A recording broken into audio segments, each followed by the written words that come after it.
Ал балалар, сендердің көңіл күйлерің қалай? Жақсы. Олай болса балалар, осындай жақсы көңіл күймен бүгінгі сабағымызды бастаймыз. Сағымның ғажап үні, ана тілі, бұл елімнің жарық үні. Қазақ тілі біздің тіл, бабамыздың тілі бұл. Қазақ тілін қастерлейміз, құрметтейміз бұны біз. Тамаша, жарайсыңдар балалар. Қазақ тілі, ана тілі, бұл тілді әрқашанда біз қастерлеп жүрміз. Олай болса балалар, бүгінгі қазақ тілі сабағымыз ерекше сабақ болып алып отыр, иә балалар? Иә. Кәне, сыныпта бізде көптеген ұстаздар қауымы отыр екен. Кәне, бір қарап жүрейікші. Ал, ұстаздар қауымынан біз не істейміз? Ұялмауымыз керек. Сендерге айтарым бары, қысылмай, қорықпай, өздеріңді еркін ұстап, берілген сұрақтар мен тапсырмаларды мұқият тыңдап, шапшаң әрі қателеспей жауап берулеріңізді өтінемін балалар. Ал олай болса балалар, сендерге бүгінгі қазақ тілі сабағынан сәттілік тілеймін. Рахмет. Жарайды, жақсы. Олай болса балалар, кәне бұрыламыз. Бұрыламыз да, мына сандықшаның ішінен топқа бөлгім келіп отыр сендерді. Рет-ретімен алып, кім бірінші топ, екінші топқа бөлінесіңдер ғой. Кәне бұрыннан сандықшаны ретімен алып жинап тисе, топқа бөлініп алайық. Флешка әдісі деп аталады, сыртқа көрсетеміз. Бұлай флешкадан суырамыз, көрмей тұрмайын. Олай, кішкене кетеміз. Екінші топ етесің. Барда алып отырамын. Солай жылдамырақ балалар. Екінші топ.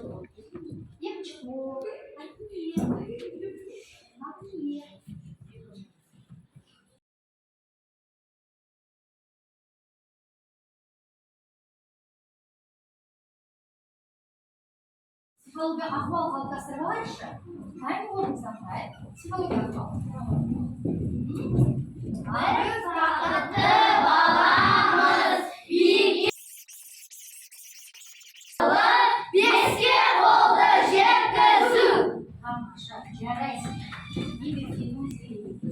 Ал енді балалар, сонымен қатар қазір жұмыс жасау үшін біз топ ережесін басшылыққа алуымыз керек. Топ ережесін басшылыққа алмаса, біздің жұмысымыз нәтижелі болмайды. Жарайды балалар. Олай болса, міне топ ережеміз мына тұр екен. Кәне оқып жіберейік. Қандай болу, шапшаң болу, өздерінің пікірін тыңдау, уақытты тиімді пайдалану, әділ бағалау. Жақсы, жарайсыңдар балалар. Тамаша. Олай болса, әділ бағалайтын болса, мен сендердің алдарынан қазір. Сұлтанғазы Бекнұр, Пушкин Диас, Нұрасыл, мен. Осылай айту керек. Ал енді жарайды. Мұны балалар күнделікті сабақта пайдаланып жүрміз. Не үшін деп ойламаңдар. Бұл жерде әркім өз-өзін бағалайды. Қандай тапсырманы орындап осында не істеп қоямыз?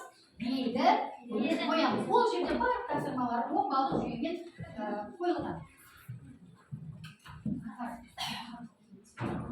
Ал жарайды балалар. Кәне, дайынмын дегендер қайда? Даяна? 76-шы беттегі 11-ші жаттығуды берді. Бердім. Ал оны қалай орындау керек болса? Онда құрмас сөйлемдерді, құрмас мүшелері, күрделі мүшелері табылды. Да, ал олай болса, сөйлемдерді оқытып шығайық. Ансар. Қолар бәйгеде озып берді. Ол күрделі мүше, өйткені ол екі сөзден қана бір сұраққа жауап берді. Күрделі мүшесі қайсы? Озып келді. Жарайсың. Келесі тәмелесі тәптерден ашқасың. Оқыды. Байжан сурет салып отыр.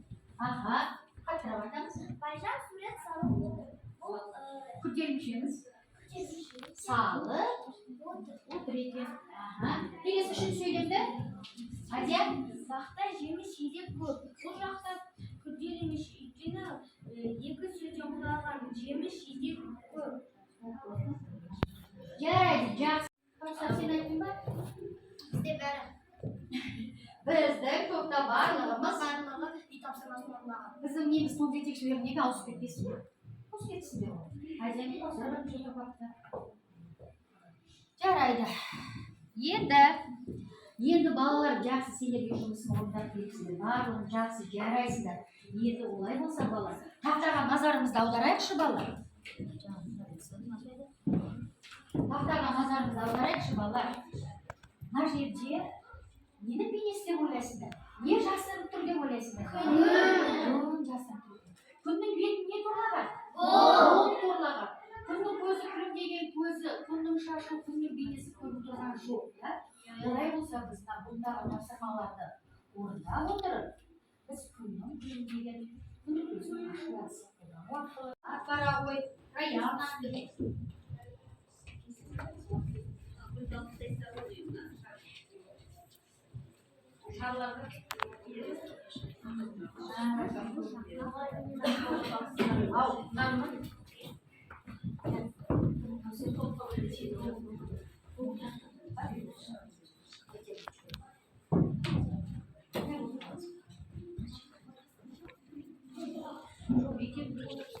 Ал енді балалар, үндеме түндеме іліп кетіпсіңдер. Бұның астында тапсырмалар бар ғой, неге дауыстан оқып іліп кетпейсіңдер?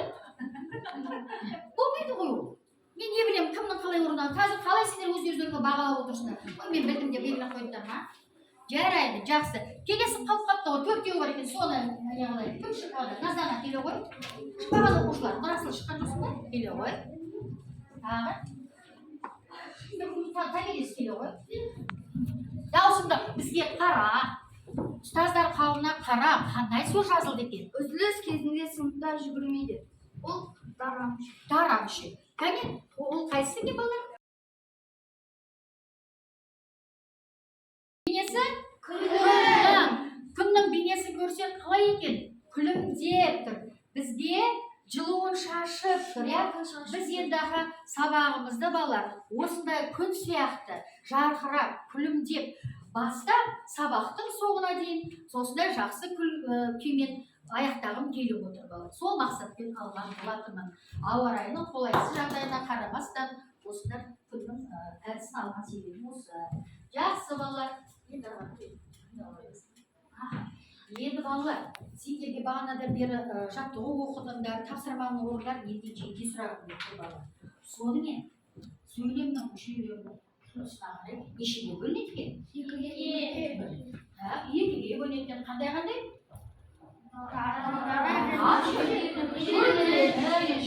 Жарайды. Сонымен дара мүше дегеніміз не екен? Аңлатса. дара мүше дегеніміз жеке сөзден құралып бір ғана сұраққа жауап беріп тұрған сөйлем мүшесін дара мүше деп Ой, тамаша, риза болдым. Ал қазір күрделі мүше дегеніміз не екен? Екі не одан да көп сөйлемнен құралған бір сұраққа жауап беретін сөйлемдерді күрделі мүше дейміз. Жақсы, жарайсыздар, тамаша. Олай болса тағы бір тапсырма орындап тұр балалар. Мен қазір бір сөйлем айтайын.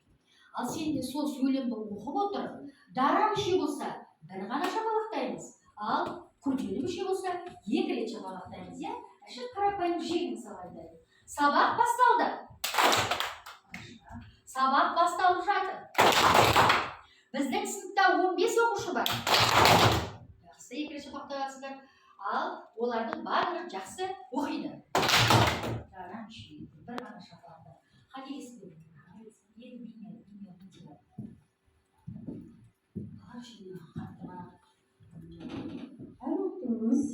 Бейне жазбаға назар аударайық.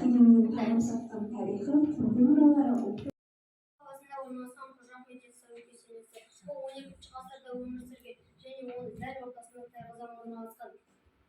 Жетісуде орналасқан Петрополисте оны бұрында ежелгі ата-бабаларымыз тастың көмегімен немесе аспаптың темір ысқағымен салған.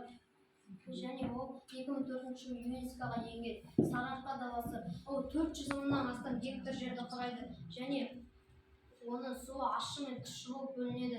Оның Алтай мен Ертіс бассейні суы көмегі мол. Сөз соңында мәдени мұраларымыз өз қолымызда екенін ұмытпайық. Жарайды, жақсы. Бейне жазба туралы өте өзінің пікірін өте жақсы айтты, бізге жақсы жеткізді деп ойлаймын. Ал Раяна, сен айтасың. Бейне жазбадан түсінгенім әр ұлттың өз ерекшелігі сипаты болады. Ұлттық код тілі мен тілінде, дәстүрі мен салтында, мәдениеті мен тілінде ақ көрініс табады.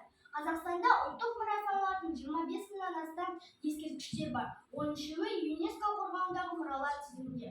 Түркістан қаласында орналасқан ақыны бар. Ол 12-ші ғасырда өмір сүрген. Шығысқа аты әйгілі көне түркі ақыны болған. Тамғалы петроглифтер немесе Тамғалы тас кешені Жетісудың ең көне ескерткіштерінің бірі. 2004 жылы ЮНЕСКО әлемдік мұра тізіміне енген. Петроглифтер Тамғалы шатқалының ең маңызды ескерткіштері.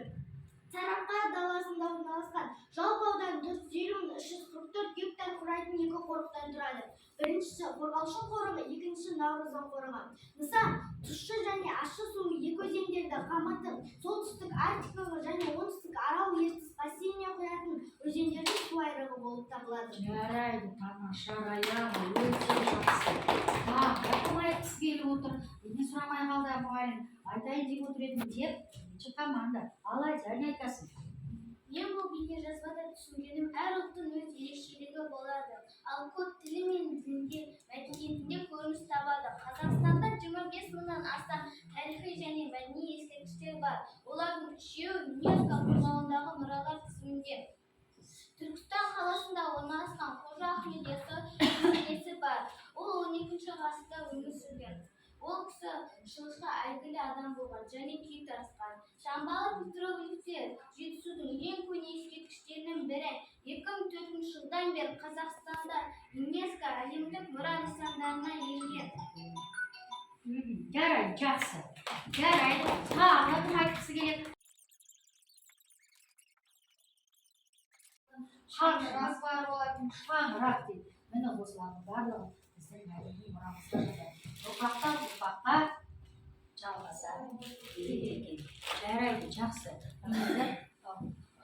Сонда осы тақырыптарды түсіну үшін, білу үшін, тағы да білімімізді толықтыру үшін алдымызға мақсат қоямыз. Қандай мақсатымыз бар екен? Бәріміз қараймыз да оқулықтар.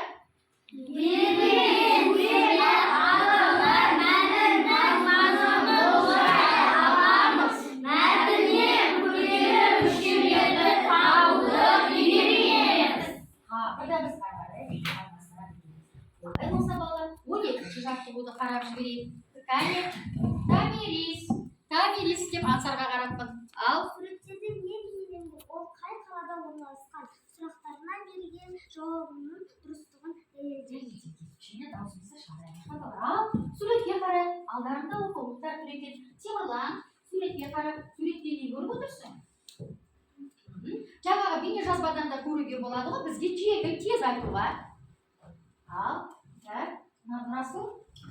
Мен бұл суреттен Қожа Ахмет Яссауи кесенесі және Яссауи кесенесіндегі тайқазанды көріп отырмын. Дұрыс айтасың. Ал балалар, дұрыс айтты ма Расул? Дұрыс айтты, иә? Қожа Ахмет Яссауи кесенесімен тайқазанды көріп отырмын. Өте дұрыс. Бұлар деді балалар, қай қалада орналасқан? Ал қай қалада орналасқан? Кәне, айта бет. Түркістан қаласында орналасқан. Жарайды, жақсы. Енді арғай.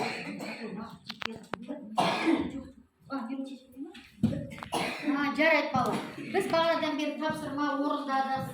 Шаршап қалған шығармыз. Енді кішкене бір секілді сүйрек көрсәтін жасап алайық.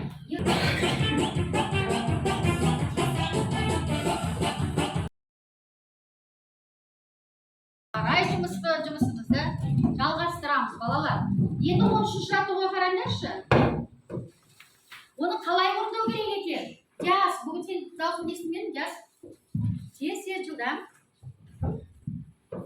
Мәтінді мұқият. Отыр оқиын. Мәтін алғашқы үш сөйлемін көшіріп жазып, ондағы сөйлем мүшелерінің қайсысы дара, қайсысы күрделі екенін анықта. Жарайды. Бірінші, мәтінді тыңда. Одан кейінгі тапсырма. Мәтіннің алғашқы үш сөйлемін көшіріп жазып, ондағы сөйлем мүшелерінің қайсысы дара, қайсысы күрделі екенін анықтайтын болатынбыз. Ал олай болса, оқулығымызды ашып, әр сөйлемді жеке-жеке бір оқушылар оқып шығыңдар, содан кейін үш сөйлемін дәптерге тақтаға орындаймыз. Ал Аңсар оқи ғой. Қожа Ахмет Яссауи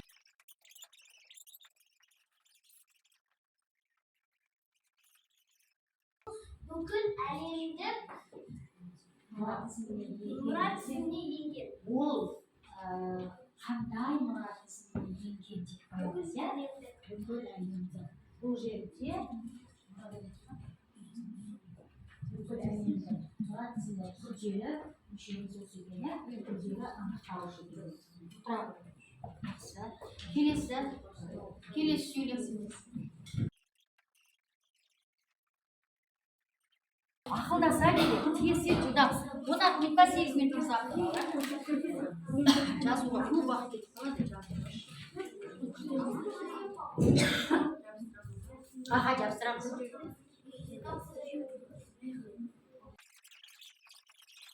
Аға, екі сөзден құралып, бір ғана сұрақ қойылды. Қане оқып жүрген бізде естейік. Көшеттерді суғаруға 11 бала бөлінді. Күрделі мүше қайсы екен? Күрделі мүше 11. Дұрыс айтасың. Күрделі емес па? Оқушылар мұғалімнің айтқан тыңдап отыр. Күрделі мүше тыңдап отыр. Жарайды, жас түсінікті. Аха, келесі.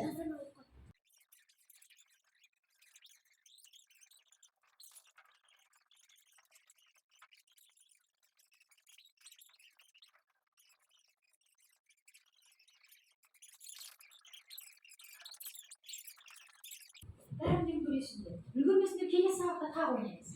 Ал келесі. Екі немесе одан да көп сөзден жасалған сөйлем мүшесі. Аха, жарайды, аңсап жылдам екен. Келесі. Сөйлем құрауға қатысқан, толық мағыналы, белгілі бір сұраққа жауап беретін, сөйлемдегі басқа сөздерін байланыстыратын сөйлем мүшесі. Сөйлем мүшесі екен. Аңсап ереженің бәрін жақсы біледі екен. Келе ғой.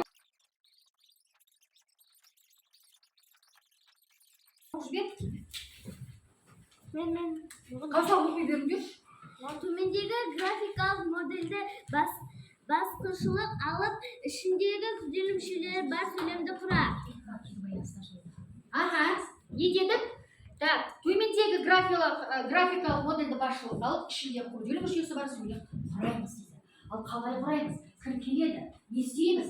Әр сұрақта бұл жерде кім депті, кімнің, қашан, не істеді, несін, қандай депті. Осыған біз сөйлем құрастырып, Раяна келе қойшы. Ол тақтаны үшін жазамыз ба? Жазып дәлелдейік, иә?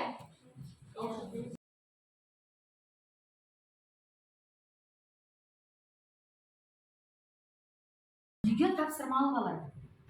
Үйге 16-шы жаттығу. 16 жаттығуды алып аласыңдар. Болды. Енді сабағымызға кері байланыс берейікші балалар. Біз бағанадан бері не істедік? Не қылдық? Не оқыдық? Не көрдік? Не ұнады? Не көрмедік? Ал тез жылдам айтып жіберейікші. Ал қапса. Сәлемдестік. О, дұрыс айтасың, сәлемдестік. Адия? Бейне жазба көріпті. Топпен жұмыс істедік. Дұрыс. Күн шуағын аштық. Ой, тамаша. Аяқтамаға тезис ойындадық. Тезис ойындады. Күн шуағын аштық. Күн шуағын ашты. Ереже айттық. Тағы да не жасайсың? Тапсырмаларды орындадық. Кім айта алмай қалды, тағы менен сұрамады деп. Сәлемдестік. Жарайсың, енді балалар. Жақсы, бәрі білімдеріңізді. Олай болса қолдарында қандай нелер тұр ғой, ә? TikTok әдісі арқылы бүгін сабағымыз ұнаса, лүпілді басайық. Ұнамаған кішкене менің мұғалім сұрағым бар десеңдер. Пікір жазамыз. Ал енді мүлде ұнаған жоқ, маған қызықсыз болды десе, еді балар? Реп қосып қоямыз. Тез.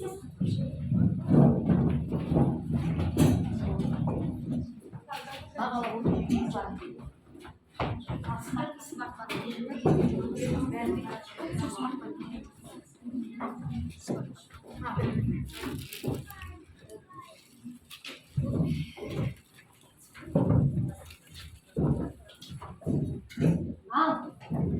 Балалар, қане көрейік. Барлығына сабақ ұнапты. Мына үш оқушыда маған пікірі бар екен, бірдеңе түсініксіз болған ғой, мен де түсініп тұрмын қандай жазатындарымды. Енді эпостегі мүлде түсінбеген оқушы болғаннан. Ал енді олай болса, бағалау парақшаларының алдында мынадан қанша кім қандай балл алды, соны белгілеп сызбамен маған көрсетіп жіберсеңдер болады. Жазып отырамын ғой. Кімде алмай қалды?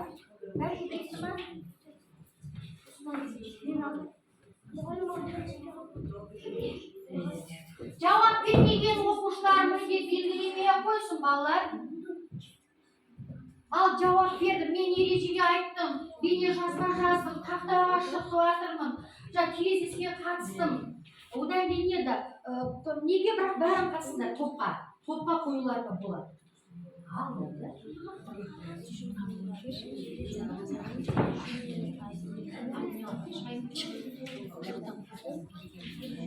Тез балалар жылдам қосамай отырсыңдар ма 10 балық жүйені?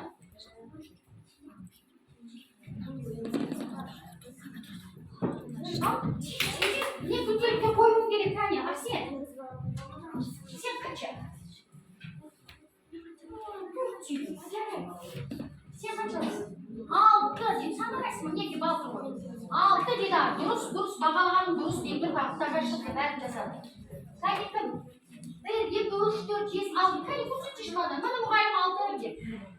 Жарай, сендер мынаны бар ғой, бағалау парақшаларыңшы, олай күн керек, көрсетіп, мен мына бойынша қоямын. Жарайды, әкелу. Бәрі келсен. Жарайды, мұқтасы сенбес ба? Жарайды. Тез